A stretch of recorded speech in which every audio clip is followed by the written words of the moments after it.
तो वहीं केंद्रीय मंत्री शिवराज सिंह चौहान के सुरक्षा को लेकर केंद्रीय गृह मंत्रालय की तरफ से बड़ा कदम उठाया गया है। केंद्रीय गृह मंत्रालय को मिले खुफिया इनपुट के बाद उनकी सुरक्षा को और पुख्ता किया गया है। दिल्ली और भोपाल स्थित उनके आवास के बाहर सुरक्षा सख्त कर दी गई है। एंट्री और एग्जिट पॉइंट पर भी चेकिंग सख्त की गई है। वहीं आसपास के इलाकों में भी पुलिस गश्त तेज की गई है। उधर कांग्रेस ने शिवराज की सुरक्षा को लेकर के राज्य सरकार पर बड़ा हमला बोला। कांग्रेस के आरोपों पर बीजेपी ने पलटवार किया।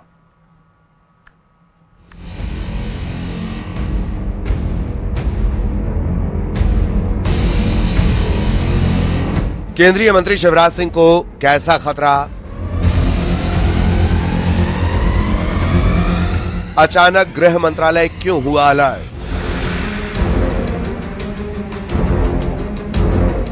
Z+ सिक्योरिटी फिर भी बढ़ाई सुरक्षा।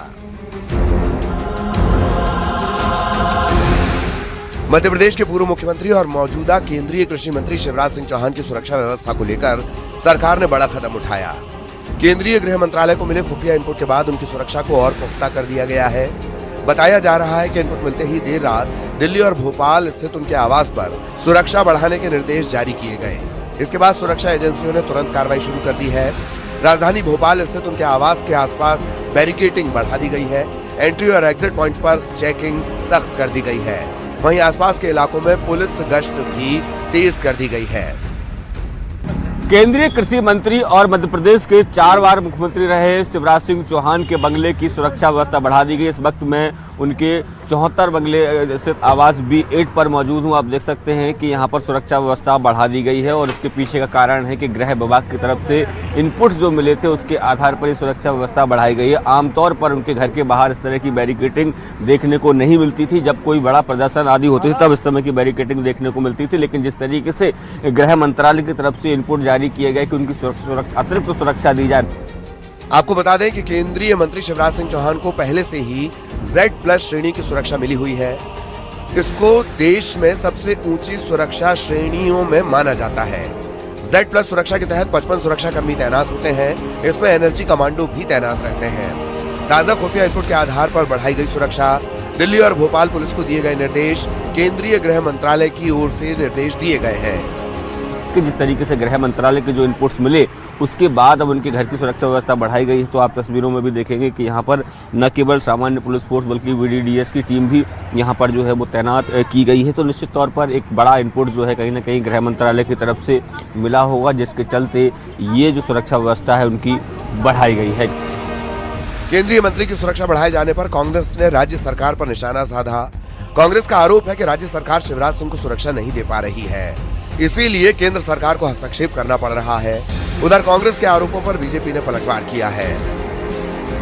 कि सुरक्षा बढ़ाने का जो असली कारण है वो ये है कि केंद्र सरकार ने राज्य सरकार को एक चिट्ठी लिखी है और उसमें कहा है कि शिवराज सिंह चौहान की सुरक्षा में लापरवाही बरती जा रही है, उसको ठीक करिए। गृह मंत्रालय ने भी अपने प्रेस नोट में कहा है कि कुछ इनपुट्स के आधार पर ऐसा किया गया है, इसलिए कांग्रेस को कोई काम नहीं रह गया है उलझुल प्रश्न उठाना। पढ़ते नहीं है, ज्ञान की कमी है। प्रोटोकॉल किस स्तर पर क्या होता है इसकी जानकारी उनको पहले होनी चाहिए, उसके बाद इस तरह के बयान पे आना चाहिए। फिलहाल अभी ये जानकारी नहीं है कि शिवराज सिंह की सुरक्षा को लेकर केंद्रीय गृह मंत्रालय को क्या इनपुट मिले हैं। सुरक्षा एजेंसियों ने केंद्रीय मंत्री की सुरक्षा बढ़ा दी है। हर संदिग्ध गतिविधि पर नजर रखी जा रही है। भोपाल से शैलेंद्र सिंह के साथ ब्यूरो रिपोर्ट, न्यूज़ 18। तो महाराष्ट्र के वर्धा में 200 करोड़ रुपए का मेफेड्रोन ड्रग्स बनाने और उसे डार्क वेब पर बेचने की साजिश का पर्दाफाश हुआ है। DRI ने आतंकी हमले के अलर्ट के दौरान डार्क वेब को सर्विलांस पर लगाया था, जिसमें ड्रग्स नेटवर्क के बारे में पता चला। इसके सरगना आरोपी वैभव अग्रवाल की गिरफ्तारी कर ली गई है। इसके बाद DRI ने उसके ड्रग्स फैक्ट्री पर छापा मारा। भारी मात्रा में यहां से ड्रग्स बरामद हुआ है। दरअसल दिल्ली में आतंकी हमले के बाद डार्क वेब और उससे जुड़े ऐप्स की कड़ी निगरानी की जा रही थी। इसी दौरान डार्क वेब से जुड़े एक ऐप पर 100 किलो मेफेड्रोन ड्रग्स बेचने की डील सामने आई। ये डील वैभव अग्रवाल नाम के शख्स ने डाली थी और जांच में यह पता चला कि वैभव ने नागपुर से करीब 80 किलोमीटर दूर वर्धा के जंगल के इलाके में गुप्त फैक्ट्री बना रखी थी। यहीं पर वो करोड़ों रुपए की ड्रग्स तैयार कर रहा था। डीआरआई ने कार्रवाई की, आरोपी वैभव अग्रवाल को गिरफ्तार किया। मौके से करीब 200 करोड़ की मेफेड्रोन ड्रग भी बरामद की गई है।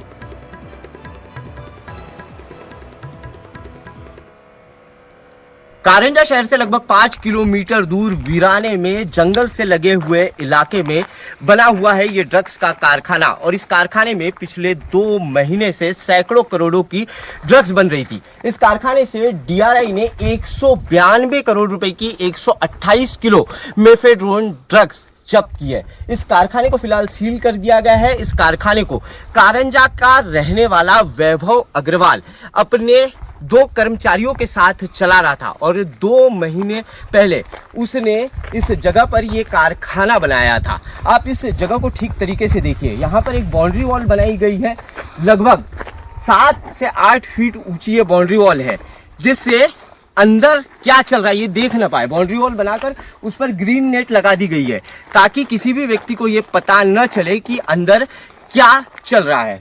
इस सड़क से हम जैसे आगे जाते हैं और सामने एक जो पेड़ आपको दिखाई दे रहा है, वो पेड़ इस जगह की बाउंड्री है, और उस पेड़ के बाद जंगली इलाका शुरू हो जाता है, वहां से फॉरेस्ट का इलाका शुरू हो जाता है, और शहरी इलाके के आखिरी छोर में जंगल से सटकर इस कारखाने को बनाया गया था। और पिछले 2 महीने से इस कारखाने में ड्रग्स बनाने का काला कारोबार चल रहा था।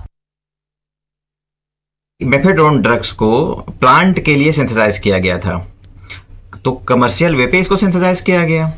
जब इसको कमर्शियल बेस पे सिंथेसाइज किया गया तो लो कॉस्टिंग हुई इसकी, और जब इसके बाद इसको ड्रग्स के रूप में जब इस्तेमाल किया गया तो आप समझ सकते हैं कि low costing drug with high efficiency, इसका ड्रग के रूप में जब बहुतायत में इस्तेमाल किया गया तो क्योंकि कारण यह है कि इसे कम मात्रा में कम कीमत में ये अवेलेबल था, परंतु ये बहुत अधिक ज़्यादा हानिकारक था। इसीलिए इस ड्रग्स का जो वर्तमान समय में जो बरामदगी की जा रही है वो हमारे लिए बहुत ही नुकसानदेह है।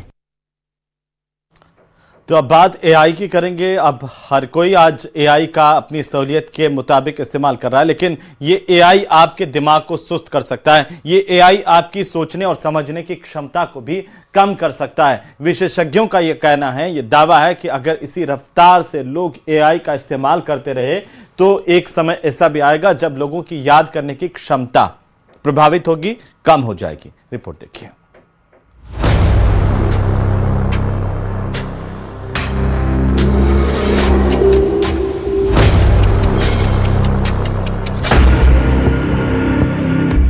एआई यानी आर्टिफिशियल इंटेलिजेंस, जिसने लोगों की जिंदगी को काफी हद तक आसान जरूर बनाया, लेकिन इसी आसानी ने इंसानी दिमाग को सुस्त करना शुरू कर दिया है।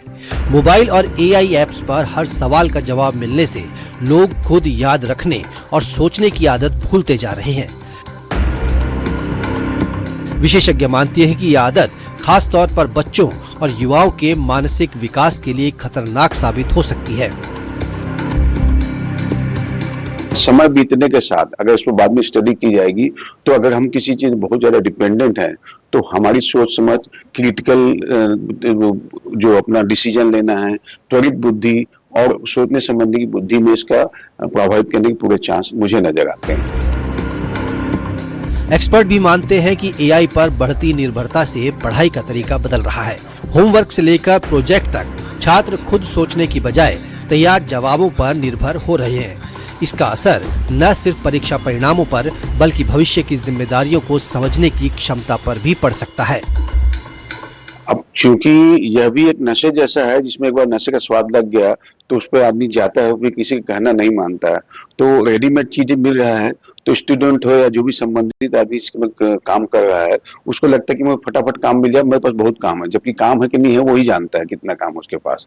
ऐसी अवस्था में तो मेरा यह मानना है कि हम अगर टेक्स्ट बुक से या संबंधित चीजों के लिए संबंधित व्यक्ति से डिस्कस करते हैं, उसमें हम जब अपनी बुद्धि और कला कौशल लगाते हैं तो हमारे जो सोचने संबंधी की बुद्धि का जो अभ्यास होता है वो हमारी बुद्धि को तीक्ष्ण और प्रखर बनाने में हमें मदद करेगा, और मैं तो इसके लिए रिकमेंडेशन करूंगा। तो ये धरती ऐसी है कि यहाँ पर मानव मस्तिष्क को रिप्लेस नहीं किया जा सकता। एआई भी उनमें से एक है। ये नया विज्ञान है, और ये जो विज्ञान है वो आपके माइंड को और क्रिएटिव बनाएगा, और शायद जो स्पेस पहले नहीं था चाहे वो रीडिंग को लेकर के हो, चाहे वो पेंटिंग या आर्ट्स को लेकर के हो।